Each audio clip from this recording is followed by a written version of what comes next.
Ladies and gentlemen, please give a warm Farm Bureau welcome to our senator and one of America's preeminent statesmen, U.S. Senator Majority Leader Mitch McConnell. Please join me in welcoming him.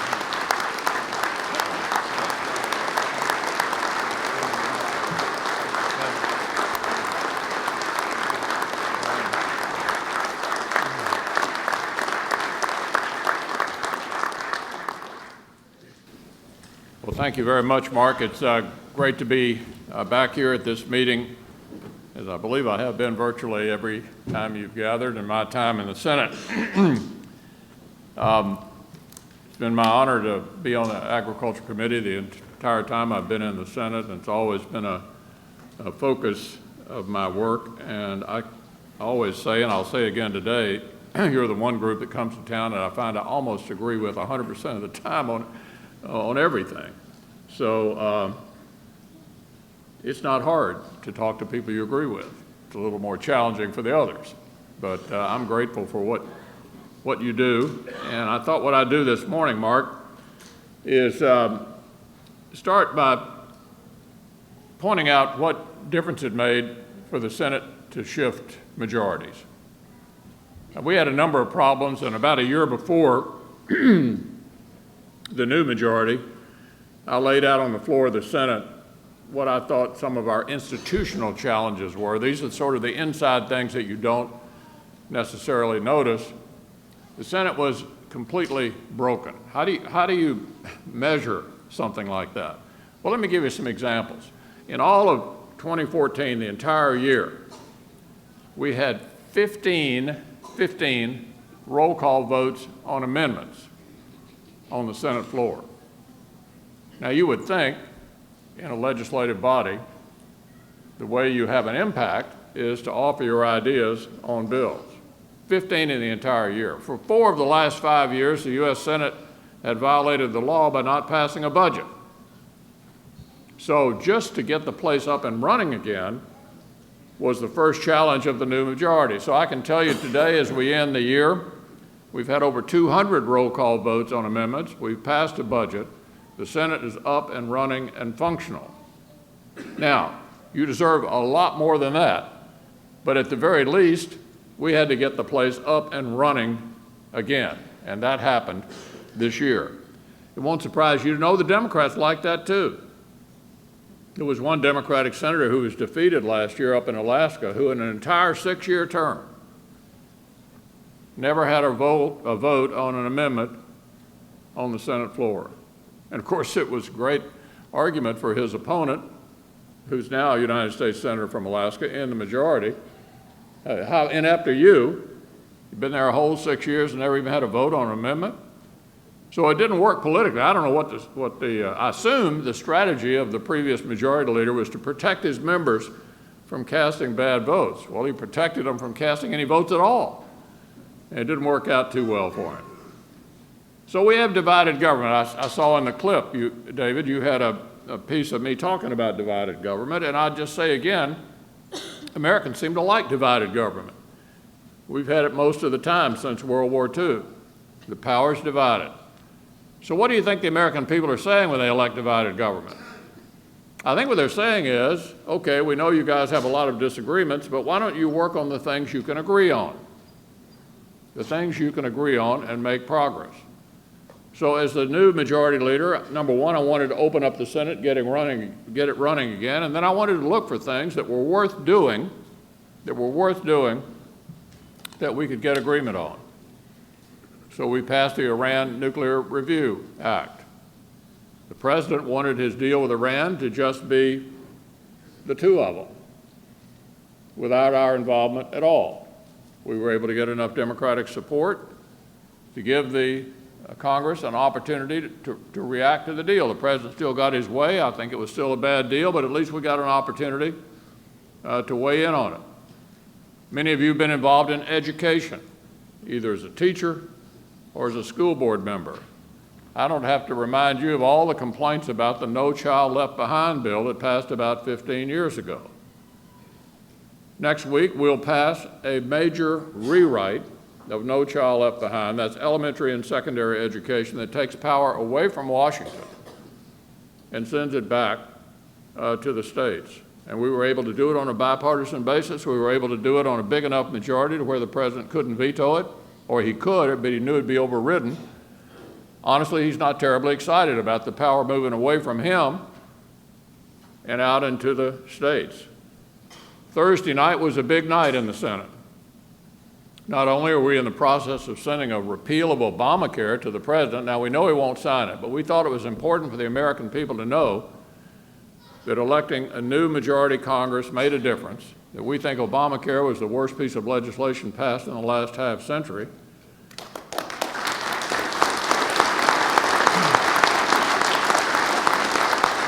Not a single member of my party in the House or Senate voted for it, but there were so few of us at the time it didn't make any difference.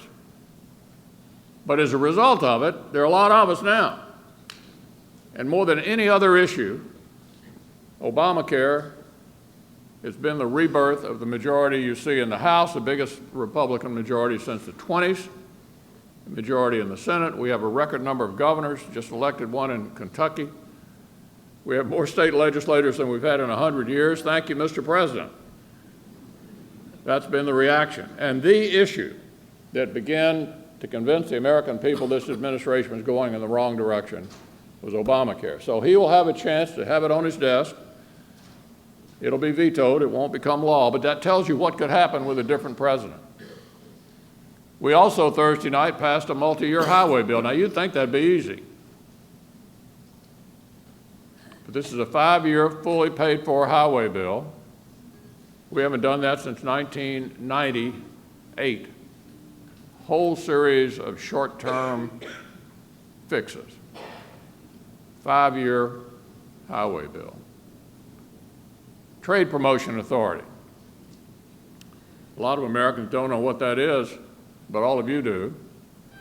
It's a process by which a president can negotiate a trade agreement with other countries and send it to Congress for an up or down vote. In other words, without amendment. So it's a real grant of power to whoever the president is. Why do we do that? Why would I want to do that with this guy in the White House? Because you can't have a trade agreement unless you do it. And periodically, going back to Franklin Roosevelt, the Congress has given the president trade promotion authority, the process by which you can submit a trade agreement to the Congress and get an agreement without amendment. It's a 6-year deal. So what I told my colleagues, who were not wildly enthusiastic about giving Barack Obama all this authority, this is not just for him, it's for the next president as well. And if we want to be in the trade business, we have to have TPA, Trade Promotion Authority. So it was almost an out-of-body experience. Harry Reid was against it. Nancy Pelosi was against it. So it was Barack Obama and me up against Harry Reid and Nancy Pelosi. How do you like that? It did take a bit of explaining, but it was the right thing to do for the country. And we did it, and it'll be there now for 6 years. Now, with regard to the deal, the Trans-Pacific Partnership, the deal that the president has actually made, there's a lot not to like about it, particularly the way it was treated, the way it treated tobacco. And in other words, it just sort of carved tobacco out and said it would be treated differently from everything else. So I'm not committed to supporting this, and I've said I'm going to continue to study it. But let's assume that it doesn't make it over the finish line. You still got TPA for 5 more years. You've got a new president who can modify the deal, who can strike a new deal. We're still in the trade business as a country for the next 5 or 6 years, no matter who's elected president. And that's good for America because you know trade is a winner for us. There's a lot of misunderstanding about that out in the country. Everybody assumes that if you enter into a free trade agreement with a country, it's a loser for us. We've got a pretty open market here. It's pretty easy for a country to come in and do business in America. We've encouraged that for years because it creates competition, lowers prices. A good example of that, the Toyota plant over here near Lexington.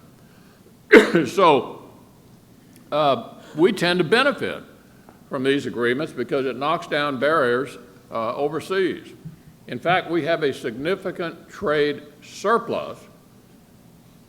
If you add up all the countries in the world with which we currently have free trade agreements, we have a significant trade surplus. In other words, we're selling more to them than we're buying from them. So it's good for America and particularly good for agriculture. Now, there's a lot of other things going on the part of this administration that sure aren't good for America and sure isn't good for agriculture, and I want to mention some of them this morning just to make sure we don't miss anything. The GMO labeling issue. It's a hot issue right now. As you know, Vermont is about to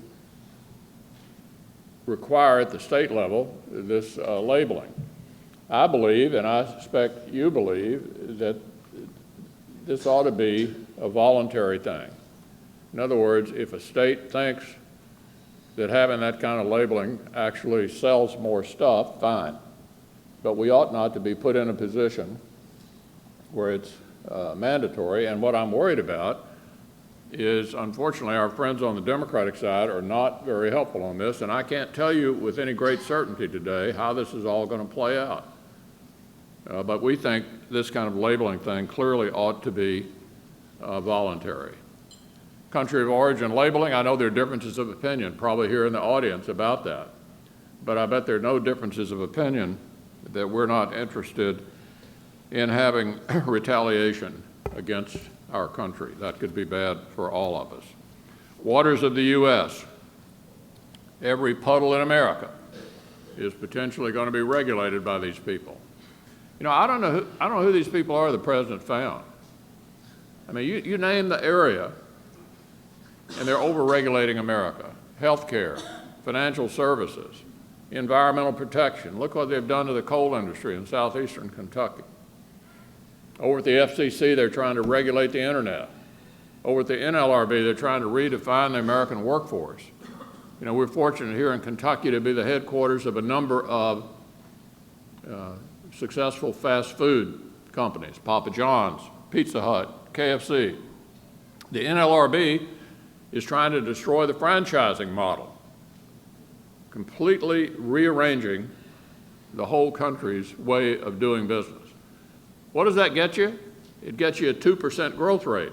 What do we need? A 3 to 3.5% growth rate in order to have jobs and opportunity for the next generation. So this administration has done a lot of damage. What are the tools to stop something like Waters of the U.S.? There's a thing called the Congressional Review Act, which gives us an opportunity to undo, with a simple majority vote, a regulation. Unfortunately, he has to sign it. So we've already sent him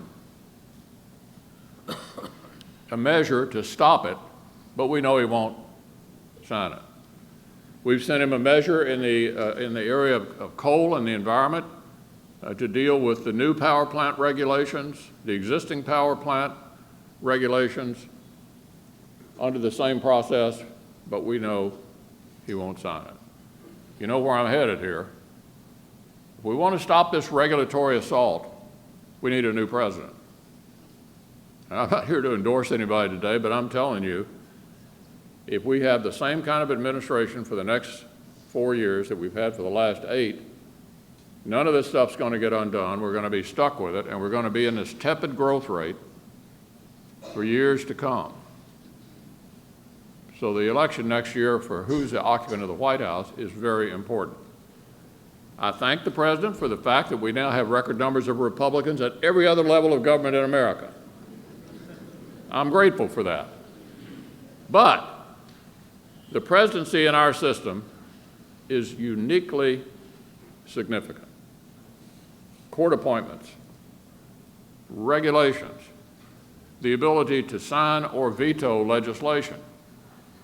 The presidency in our system is the most significant job.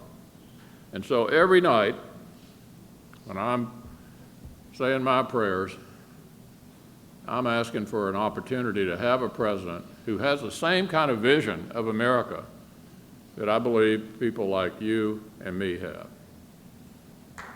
This is supposed to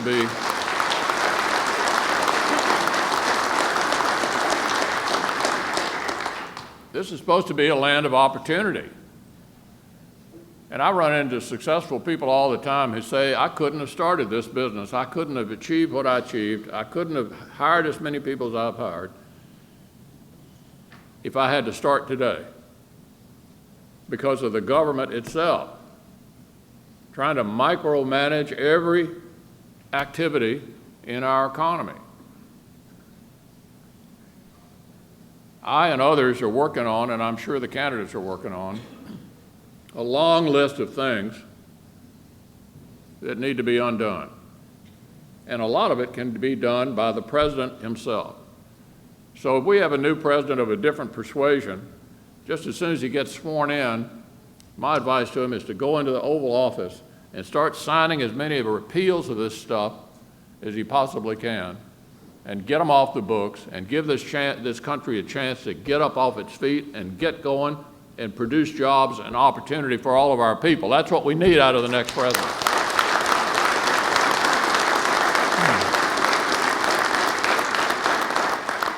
Taxes. Taxes. One of the proudest moments I had in my Senate career was a couple of years ago in what was then called the fiscal cliff deal, and that was to get into permanent law.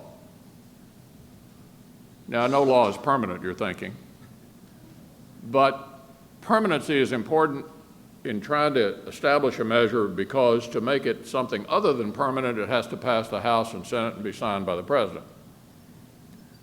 Lack of permanency means like it's for 2 years or it's for 3 years. And when it comes up, you have to have the food fight all over again. So what I wanted to do more than anything else in that larger deal was to get a $5 million per person estate tax exemption, indexed to inflation, permanent law. That'll save most, not every single one, but most family farms and small businesses in Kentucky. And so even though that was something achieved a couple of years ago, I want you to know that isn't going to go away as long as I'm in the Senate.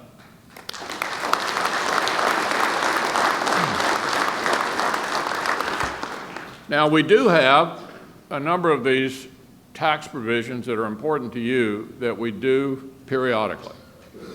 Section 179 expensing, which I think is probably used by every farmer in America.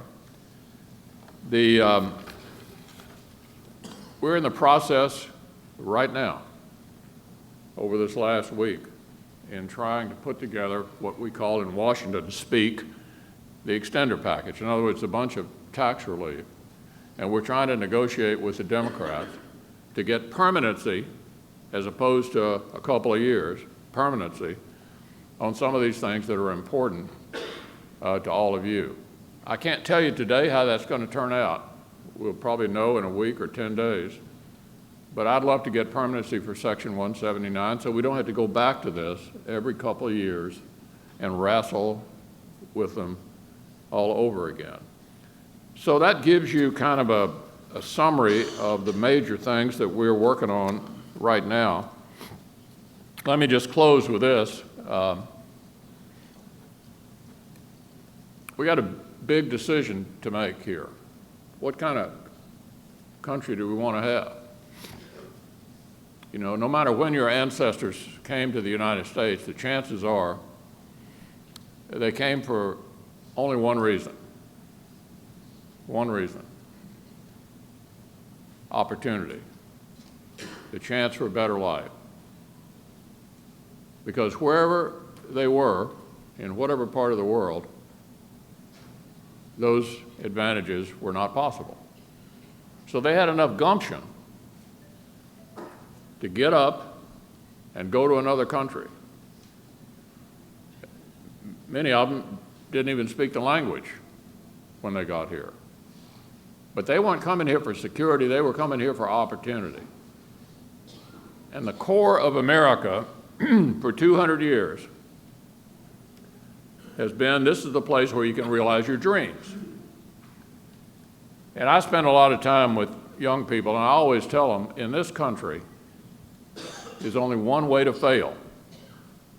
Just one way to fail. Give up or die. Because we've all hit a few speed bumps along the way, right? I won't ask for a show of hands. America's the land of second opportunities. But the chance for a second chance, or to realize your dreams, depend on having a country where opportunity is still valued, where work is still valued. So what is the core of America? Faith, family, and earned success. And it's the last item that I think has been under assault. If you look at Western Europe today, there was a French presidential election in the last decade in which the biggest issue in the election was the value of work itself. Believe me, if you're having a debate about the value of work, you've got a problem. Put another way, I had a former colleague who used to say in every society you've got people in the wagon and you got people pulling the wagon. And we are a compassionate country, and we do have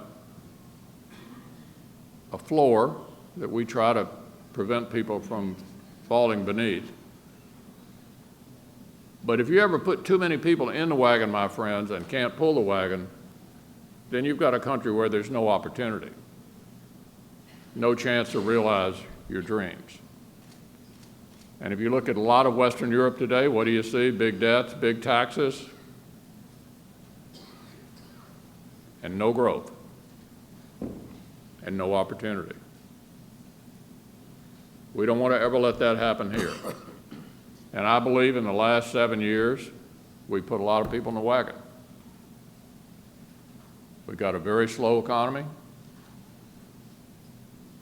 We've got massive debt. We've added more debt during the Obama years than all the presidents from George Washington down to George Bush. 7 years. And you see the slow growth. Now, the administration says everything's fine, the unemployment's 5%. What they're not telling you is unemployment is figured on this basis. How many people are working who want to work?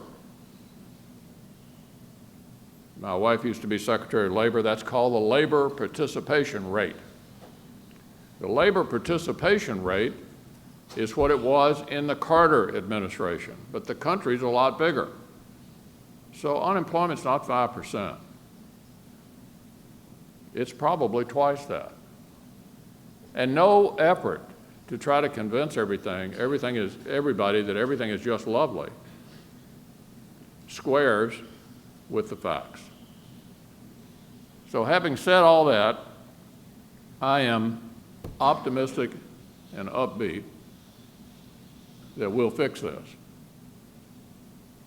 We've had big challenges over the years, Civil War, World War, all kinds of arguments and disputes and all the rest, but America has an unlimited capacity to fix itself, and by golly, we're going to do that starting next year. Thank you so much for your friendship.